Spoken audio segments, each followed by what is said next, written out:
Au nom du Père et du Fils et du Saint-Esprit. Amen.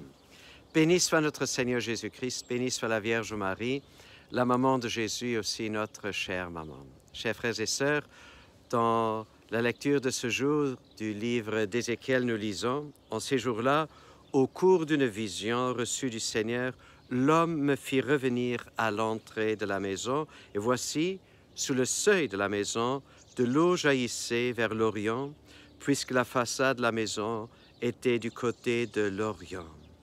Chers frères et sœurs, il y a une source qui est ouverte sous l'autel. Et cette source devient un ruisseau, devient un fleuve. On ne saura bientôt plus marcher dans cette eau tellement elle est grande et puissante. Et puis à la fin, nous lisons comme de chaque côté de ce fleuve, il y a des arbres qui portent des fruits chaque mois. Et dans les feuilles, il y a la guérison. Qu'est-ce que cette vision veut dire? Je suis sûr que c'est cette nouvelle source qui est ouverte au moment de la mort de Jésus, où un soldat transperce son côté, son cœur. Il y a l'eau et le sang qui coulent, et une source de vie, d'amour, de miséricorde nous est ouverte. Et cette source, elle nous est donnée par Dieu lui-même.